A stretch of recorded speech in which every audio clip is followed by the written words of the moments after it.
नमस्कार साथियों, सार्थक पहल बदलाव हमसे है में आप लोगों का एक बार पुनः स्वागत है। राष्ट्रीय आंदोलन पढ़ रहे हैं और राष्ट्रीय आंदोलन के अंतर्गत हम पढ़ रहे हैं सविनय अवज्ञा आंदोलन। देखा हमने सविनय अवज्ञा आंदोलन तो 12 मार्च 1930 को गांधी जी के द्वारा दांडी मार्च शुरू किया गया। 5 अप्रैल 1930 को दांडी पहुंचे और 6 अप्रैल 1930 को नमक बनाकर नमक कानून तोड़ा और पूरे भारत में विधिवत जो है सविनय अवज्ञा आंदोलन की शुरुआत हुई। सविनय अवज्ञा आंदोलन की शुरुआत हुई। जगह जगह पर यह आंदोलन हुआ। फिर पश्चिमोत्तर भारत में, पश्चिमी भारत में, पूर्वोत्तर भारत में सब जगह यह आंदोलन चलते रहा। लंदन में, ब्रिटेन में चुनाव हुए और उसमें लेबर पार्टी की सरकार बनी। जैसे लेबर पार्टी की सरकार बनी, उन्होंने दबाव दिया किसके ऊपर? साइमन कमीशन के ऊपर। तुम वहां गए थे तो बताओ क्या लाए हो, क्या विचार विमर्श करके आए? उन्होंने रिपोर्ट रखी वहां पर। जैसे रिपोर्ट रखी तो उन्होंने बोला कि ठीक है, उनके जितने भी राजनीतिक दल है उनको यहाँ पर बुलाओ। क्योंकि भारत में उस समय सविनय अवज्ञा आंदोलन अपने चरम पर था। कोई भी राजनीतिक दल यहां से वहां जा नहीं सकते, तो इसलिए उन्होंने क्या बोला? पहले वहां शांत करो, माहौल शांत करो। और माहौल शांत करने के लिए 5 मार्च 1931, 30 तो नहीं लिखवा दिया मैंने, 31, 5 मार्च 1931 को क्या हुआ? गांधी इरविन समझौता, गांधी इरविन पैक्ट या दिल्ली समझौता। और उसके तहत जो है कुछ मांगे कांग्रेस की इरविन ने मान ली और कांग्रेस ने उनकी 2 मांगे स्वीकार कर ली कि हम सविनय अवज्ञा आंदोलन को अभी स्थगित कर देते हैं। समाप्त नहीं किया, स्थगित किया और द्वितीय गोलमेज सम्मेलन के लिए भाग लेने के लिए भी तैयार हो गए। आज हम पढ़ेंगे अब गोलमेज सम्मेलन। तो 3 गोलमेज सम्मेलन हमें देखने को मिलते हैं, 3 गोलमेज सम्मेलन। इससे पहले 2 बातें और बताना चाहूंगा मैं। हिंदू महासभा, क्योंकि गोलमेज सम्मेलन में हमें जरूरत पड़ेगी इसकी। हिंदू महासभा, अखिल भारतीय हिंदू महासभा, किसने की थी इसकी स्थापना?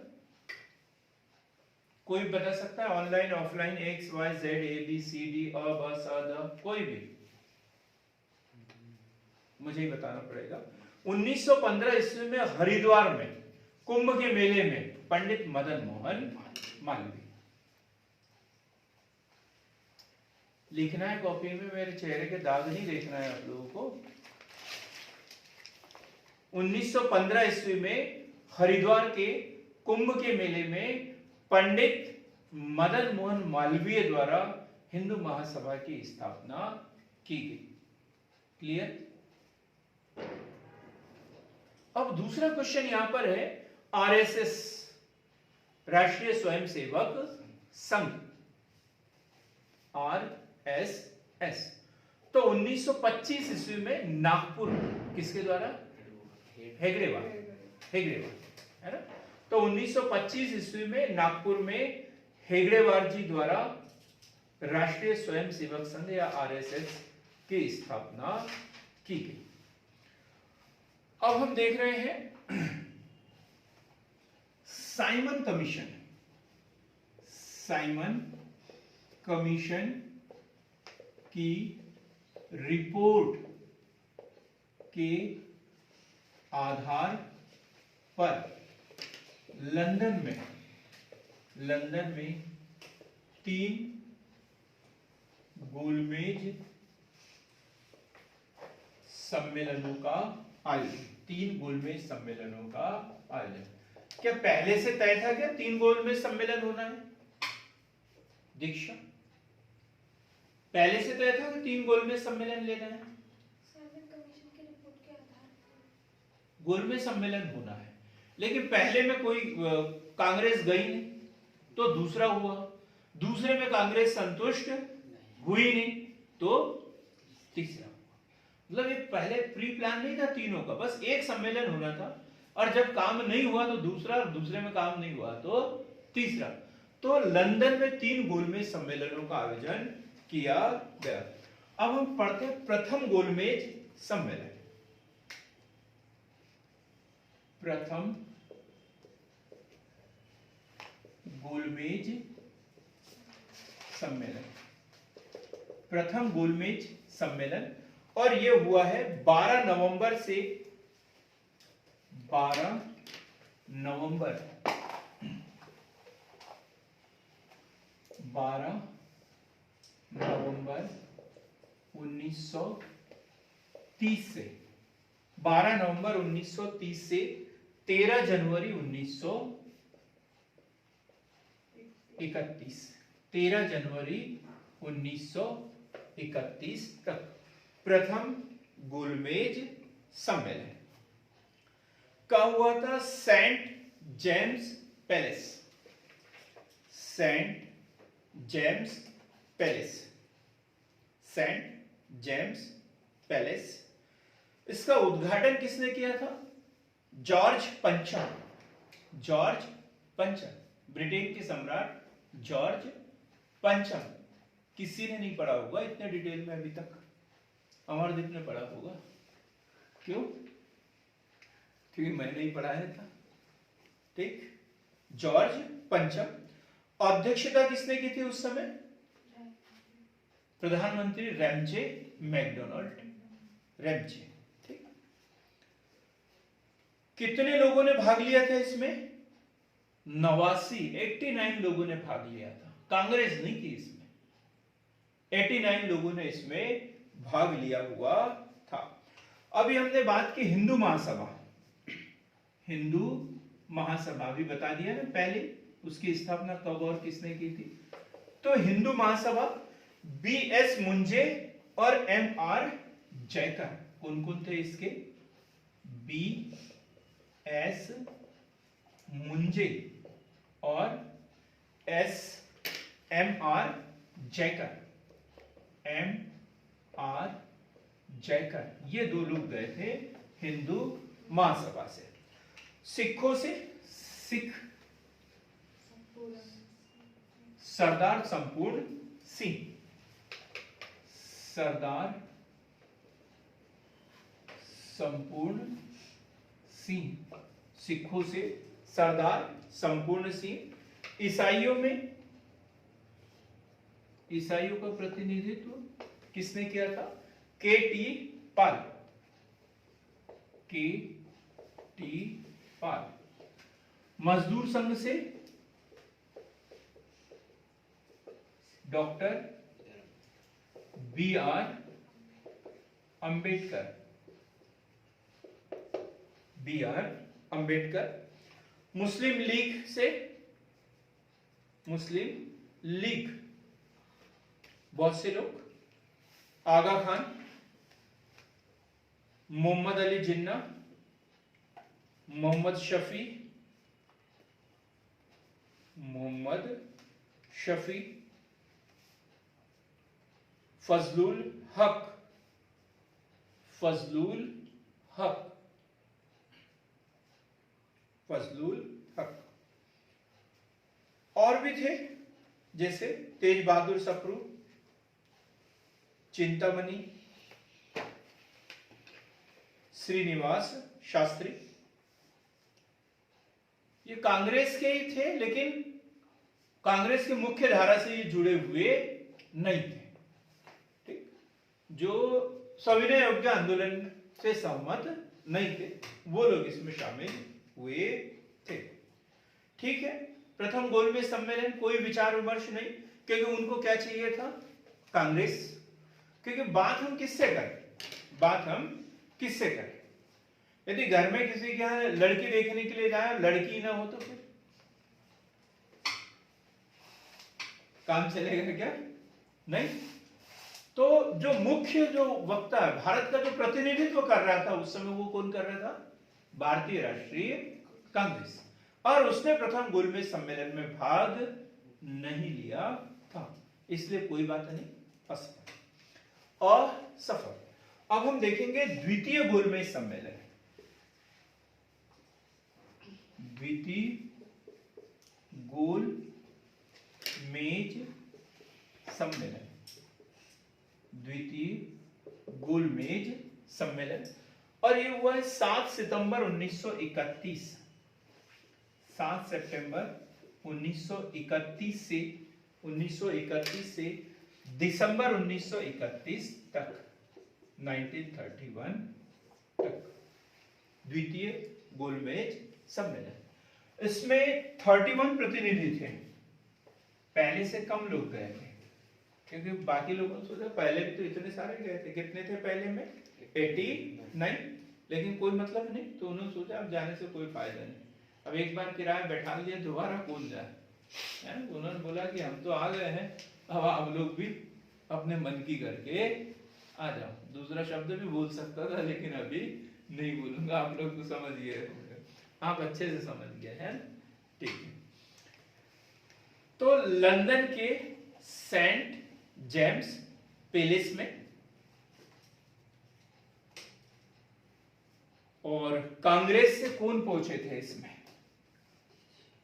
कांग्रेस से एमडी गांधी, एमके गांधी, मोहनदास करमचंद गांधी, गांधी जी, कुल मिला के गांधी जी। किस जहाज से गए थे? राजपुताना, राजपुताना। क्या सोच रहे हैं? हम तो कहना कितनी ट्रेन से इधर उधर चल जाते, आज तक ट्रेन का याद नहीं रखते, और तुम तो गांधी जी के जहाज से गए थे, उस जहाज का नाम याद रखने लगा रहे होते हैं ना। तो ये क्वेश्चन पूछे गए हैं एग्जाम में, इसलिए हम याद करते हैं। किस जहाज से गए थे ये? राजपुताना, एस राजपुताना जहाज। कौन सा? एस राजपुताना जहाज से। कौन थे उनके साथ में? कांग्रेस के। उनको बोल रहे थे, बाद में ये बात उठी भी कि उनको बोला था कि कांग्रेस का प्रतिनिधि मंडल लेके जाओ, आप विचार विमर्श करने के लिए अच्छा 10-12 लोगों की एक समिति बनाओ, फिर जाओ, क्योंकि आप पूरे भारत को रिप्रेजेंट करोगे वहां पे। लेकिन गांधी जी ने बोला नहीं, ठीक है, हम देख लेंगे, निपट लेंगे जो भी होगा, और अपने साथ में 2 लोगों को लेके गए थे, मदन मोहन मालवीय और नहीं जी, उनके निजी सचिव महादेव भाई देसाई और उनकी असिस्टेंट मीरा बेन, ये 2 लोग गए थे उनके साथ में। तो उनके निजी सचिव महादेव भाई देसाई और मीरा बेन। महिला प्रतिनिधि के रूप में कौन था? महिला प्रतिनिधि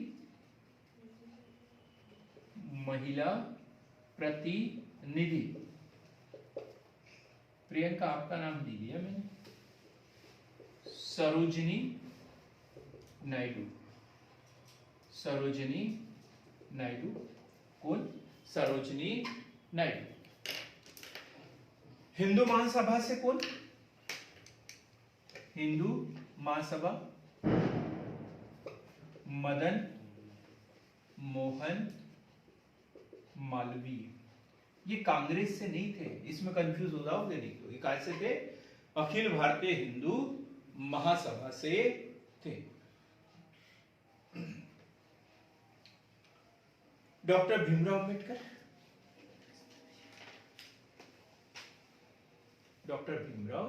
अंबेडकर, ये महत्वपूर्ण लोग इसमें शामिल थे, और मुख्य रूप से गांधी जी और डॉक्टर भीमराव अंबेडकर।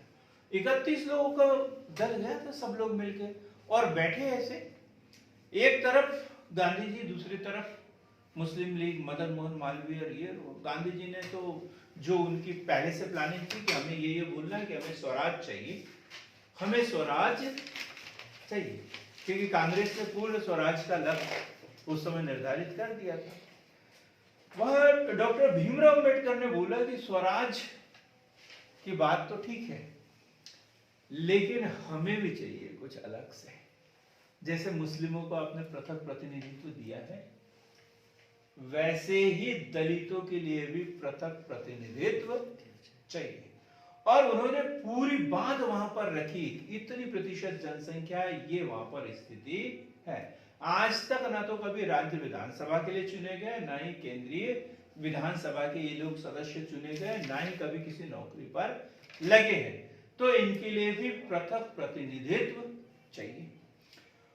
मुस्लिम लीग ने भी ये मांग की कि नहीं, कांग्रेस की स्वराज की मांग तो ठीक नहीं है, हमें तो हमारा पृथक प्रतिनिधित्व चाहिए, मुस्लिम लीग ने बोला। और वहां पर जो है पृथक प्रतिनिधित्व की मांग को स्वीकार कर लिया, किसके? डॉक्टर भीमराव अंबेडकर की। दलितों के लिए पृथक प्रतिनिधित्व की मांग को वहां पर स्वीकार कर लिया। उन्होंने तथ्य ही ऐसे वहां पर रखे हुए थे, और गांधी जी की जो स्वराज की मांग थी वो स्वीकार नहीं की। गांधी जी वहां उदास भी हो गए, क्योंकि जिस उद्देश्य से वो गए थे वहां पर वो अपना पक्ष रख ही नहीं पाए, वो मौका ही नहीं मिला, क्योंकि सामने वाले ने इतने मतलब जबरदस्त तरीके से अपना प्लान वहां पर रख दिया, और मुस्लिम लीग भी विरोध कर रही थी वहां पर। तो वहां पर जो जैसे कांग्रेस जिस सोच के साथ में गई थी, उस सोच के साथ में वहां पर अपना प्रदर्शन नहीं कर पाए। लिखेंगे इसे, विधिवत लिखेंगे हम। अंबेडकर ने अनुसूचित जातियों के लिए पृथक निर्वाचन की मांग की, पृथक निर्वाचन की मांग की।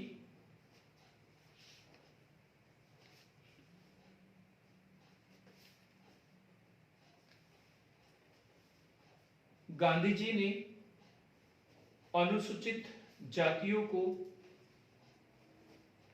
हिंदू समाज का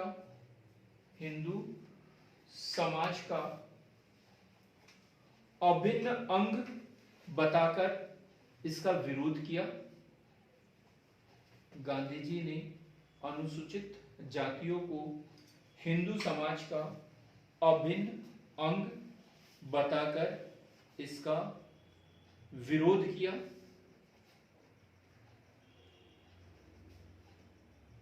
मुस्लिम लीग ने भी कांग्रेस की स्वराज की मांग का समर्थन नहीं किया, स्वराज की मांग का समर्थन नहीं किया।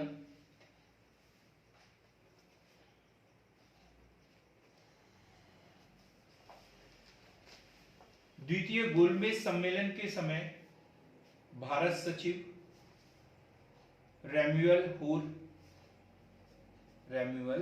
होर वो वायसराय कौन थे?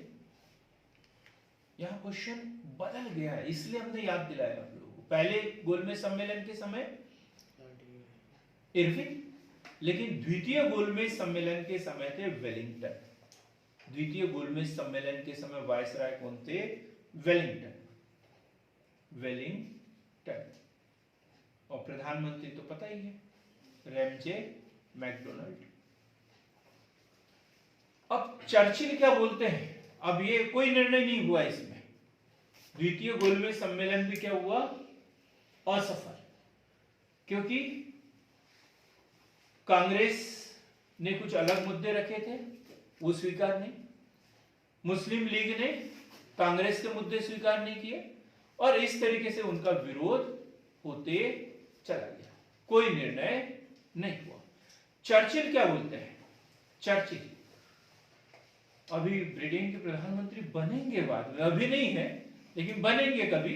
वो क्या बोलते हैं? चर्चिल, सरकार देशद्रोही फकीर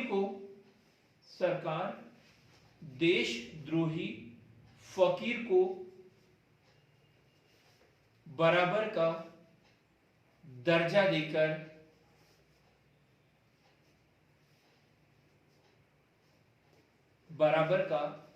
देकर बात कर रही है। यह क्वेश्चन बहुत बार पूछा गया है एग्जाम में। गांधी जी को अर्धनग्न फकीर किसने कहा था? तो किसने कहा था? चर्चिल ने कहा। किसने कहा था? चर्चिल ने कहा था। ये क्वेश्चन बहुत बार एग्जाम में पूछा गया है, तो ये वही वाला सेंटेंस था अपना यहाँ पे, ठीक। अब ये है फ्रैंक मोरेस फ्रैंक मोरिस क्या बोलते हैं? Frank Morris.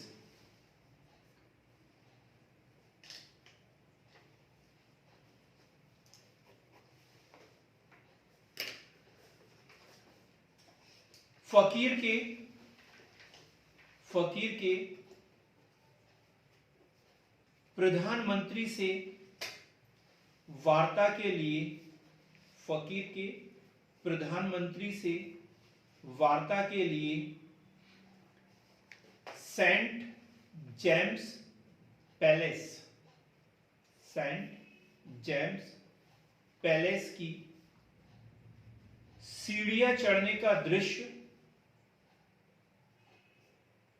सीढ़ियां चढ़ने का दृश्य अनोखा, सीढ़ियां चढ़ने का दृश्य अनोखा, विहंगम, विहंगम एवं दिव्य प्रभाव उत्पन्न करने वाला था।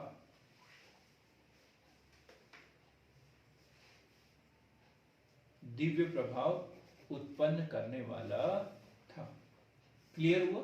दो सेंटेंस पढ़े हमने, ठीक? कौन किस किस का? एक चर्चिल का और दूसरा फ्रैंक मोरिस का। अब तीसरा कथन पढ़ेंगे हम गांधी जी का। और ये कब बोला था इन्होंने?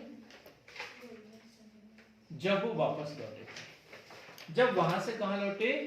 भारत।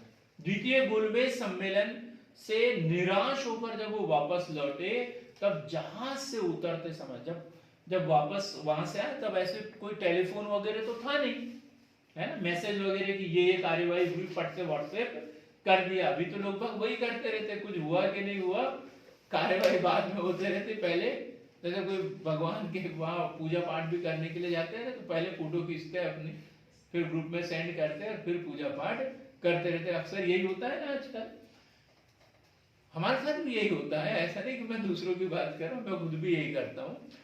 तो उस समय तो ये सुविधा नहीं थी, तो लोगों को बड़ी आशा थी।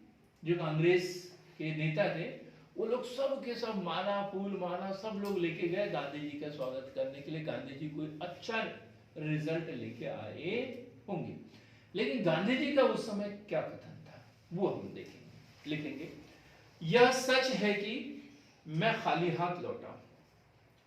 यह सच है कि मैं खाली हाथ लौटा हूं, लेकिन मुझे इस बात की खुशी है कि, मुझे इस बात की खुशी है कि मैंने ध्वज को नीचे नहीं होने दिया। ध्वज को नीचे नहीं होने दिया। नीचे नहीं होने दिया। क्लियर होगी बात? क्या ये सच है? उन्होंने ये बोला था मैं खाली हाथ लौटा हूं, मुझे माफ करना, मैं खाली हाथ लौटा हूं, आप लोगों की इच्छाओं पे मैं खरा नहीं उतरा हूं। ये पूरा कथन है, लेकिन हम तो शॉर्ट में एग्जाम के दृष्टिकोण से पढ़ते हैं, ठीक? अब जैसे ही भारत में आए, उन्होंने पुनः सविनय अवज्ञा आंदोलन शुरू करने की बात की। लेकिन जब चूंकि वो स्वीकार कर चुके थे कि मैं सविनय अवज्ञा आंदोलन को स्थगित कर रहा हूं, फिर से शुरू करेंगे तो जेल तो होगी, वो बाद में हम पढ़ेंगे। अभी पढ़ते हैं हम सांप्रदायिक पंचायत, कम्युनल अवार्ड जिसे कहते हैं। ये डेट में बड़ा कंफ्यूजन होता है, सब कब की घटना है? 1932 की।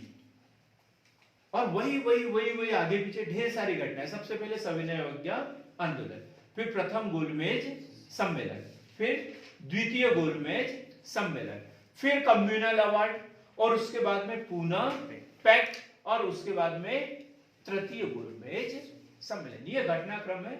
और अक्सर सही जोड़ी में आगे पीछे करने के लिए इतिहास में हमको उलझा दिया जाता है इन्हीं घटनाओं के पीछे।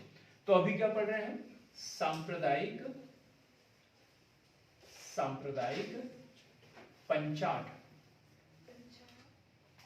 पंचाट अर्थात कम्युनल अवार्ड, और इसकी तारीख है 16 अगस्त 1932। 16 अगस्त 1932, 16 अगस्त 1932। कौन थे ब्रिटेन के प्रधानमंत्री उस समय? Ramsay McDonald. अधिनिर्णय भी कहते हैं इसे, सांप्रदायिक अधिनिर्णय भी कहते हैं, सांप्रदायिक पंचाट भी कहते हैं। तो ये कब हुआ? 16 अगस्त 1932, ब्रिटिश पीएम रैमजे मैकडोनाल्ड द्वारा घोषणा। और क्या, जो बी आर अंबेडकर ने जो मांग रखी थी काय में, द्वितीय गोलमेज सम्मेलन में, उनकी मांग को उन्होंने क्या कर लिया? स्वीकार कर लिया, मांग को स्वीकार कर लिया। और उन्होंने क्या बोला?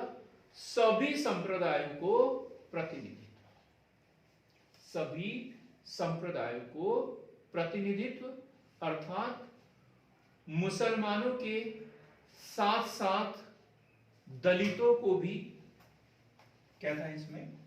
मुसलमानों के साथ साथ दलितों को भी पृथक प्रतिनिधित्व, पृथक प्रतिनिधित्व, पृथक प्रतिनिधित्व। प्रांतीय विधानमंडलों में, आगे एक लाइन और लिखेंगे, प्रांतीय विधानमंडलों में मुस्लिम, सिख, एंग्लो इंडियन तथा महिलाओं को पृथक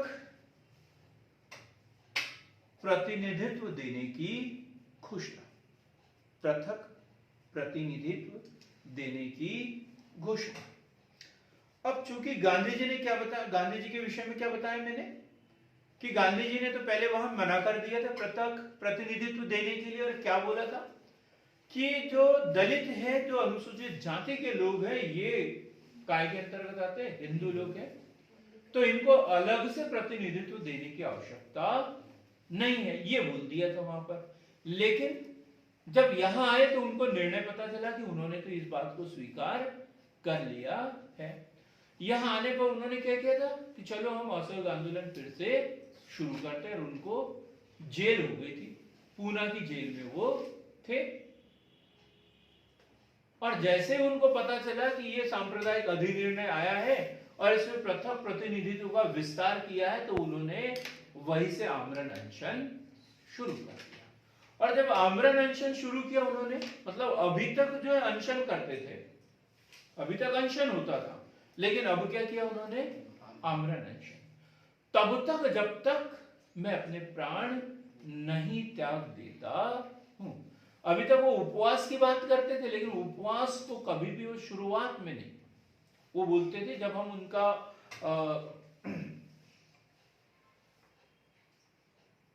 किस रूप में पढ़ते हैं हम इसे, गांधी जी को दार्शनिक के रूप में पढ़ेंगे, दार्शनिक के रूप में पढ़ेंगे, तब उसमें अहिंसा, उपवास, ये सब पढ़ेंगे, सत्याग्रह वगैरह। तो उपवास को उन्होंने सबसे अंतिम अस्त्र बताया था, उपवास को उन्होंने सबसे अंतिम अस्त्र बोला था, और यहां पर उन्होंने उसके साथ में ही शुरुआत की थी। ठीक, क्या? आमरण अनशन, आमरण अनशन की बात उन्होंने की थी। तो अब हम पढ़ेंगे पूना पैक्ट,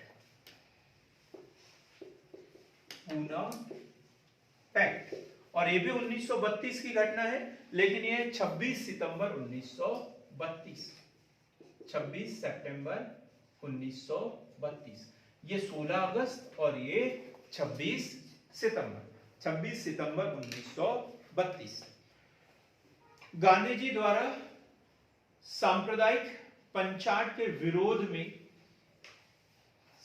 गांधी जी द्वारा सांप्रदायिक पंचाट के विरोध में 20 सितंबर 1932 को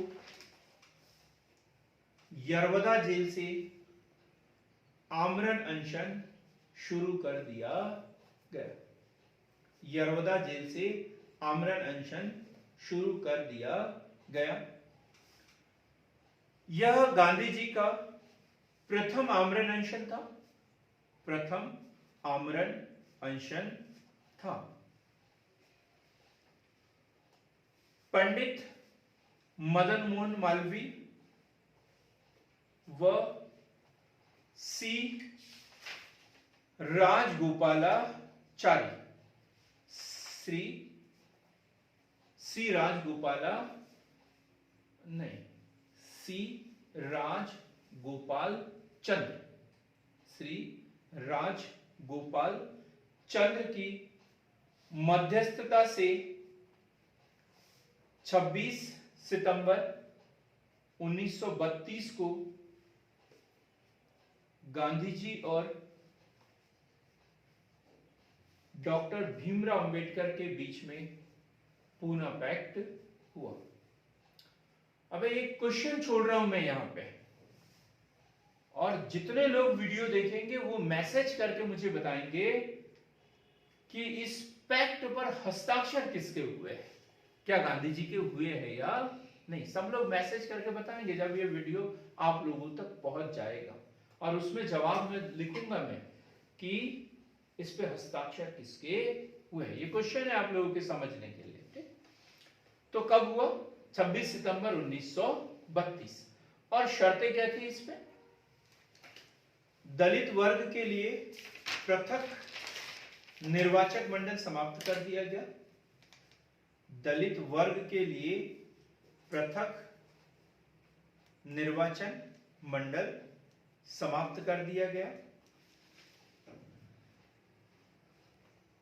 ये तो गांधी जी की बात है जो डॉक्टर बी आर अंबेडकर साहब द्वारा स्वीकार कर दी थी, लेकिन बी आर अंबेडकर की भी कुछ बातें जो है गांधी जी के द्वारा स्वीकार की गई थी, क्योंकि समझौता होता है तो दोनों पक्ष अपनी अपनी शर्तें रखते हैं।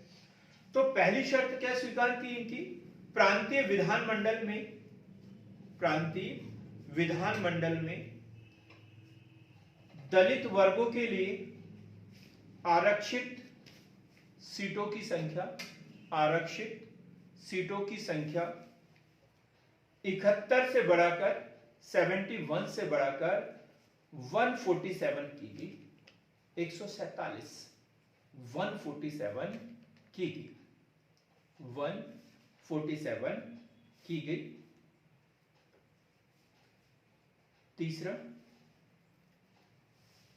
तीसरी शर्त है, एक गांधी जी की और दो इनकी, टोटल 3 शर्तें पढ़ेंगे हम इसमें, ठीक। केंद्रीय विधानमंडल में दलितों के लिए, केंद्रीय विधानमंडल में दलितों के लिए आरक्षित सीटों की संख्या 18% कर दी गई। 18% कर दी गई। और इस तरीके से हम देखें 1933 ईस्वी तक आते आते गांधी जी द्वारा सविनय अवज्ञा आंदोलन पूर्ण रूप से स्थगित कर दिया गया। सविनय अवज्ञा आंदोलन स्थगित कर दिया। गांधी जी द्वारा हरिजन कल्याण के कार्य किए गए।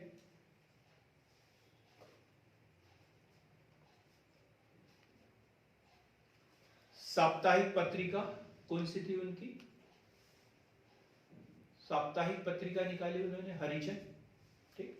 साप्ताहिक पत्रिका हरिजन का प्रकाशन प्रारंभ किया उन्होंने 1932 से। साप्ताहिक पत्रिका हरिजन का प्रकाशन प्रारंभ किया 1932, 1932। और क्या किया उन्होंने? 1932 ईस्वी में अखिल भारतीय अछूत विरोधी लीग, 1932 ईस्वी में अखिल भारतीय अछूत विरोधी लीग तथा हरिजन सेवक संघ। जैसे ये नाम आता है, क्वेश्चन आता है और उसमें ऑप्शन में डॉक्टर भीमराव अंबेडकर अवश्य दिया रहेगा। जहां हरिजन की बात आएगी तो वहां डॉक्टर भीमराव अंबेडकर का नाम कभी हो ही नहीं सकता। वो इस शब्द को ही पसंद नहीं करते थे। बात एकदम कान खोल के सुन लेना, ठीक है। हरिजन शब्द वाला कोई भी संगठन हो, कोई पत्रिका हो, कोई बुक हो, तो वो उसको पसंद नहीं करते थे, तो वो नाम कभी हो ही नहीं सकता, ठीक। हरिजन नाम किसका? गांधी जी के द्वारा। तो कोई पत्रिका हो, कोई संगठन हो, तो ऐसा कोई नाम आता है तो फिर गांधी जी के साथ हम जाएंगे, ठीक। तो हरिजन सेवक संघ का गठन किया, जिसके अध्यक्ष घनश्याम दास बिरला, जिसके अध्यक्ष घनश्याम दास बिरला थे। तो क्या देखा हमने? गोलमेज सम्मेलन, तीनों गोलमेज सम्मेलन पढ़े, सांप्रदायिक पंचाट, सांप्रदायिक अधिनिर्णय या कम्युनल अवार्ड हमने पढ़ा, पूना पैक्ट हमने पढ़ा, सविनय अवज्ञा आंदोलन का द्वितीय चरण हमने पढ़ा, और कैसे समाप्त वो हो गया ये भी हमने पढ़ा। अगला जो वीडियो होगा वो होगा त्रिपुरी संकट या त्रिपुरी अधिवेशन, त्रिपुरी अधिवेशन और अगस्त प्रस्ताव, ठीक।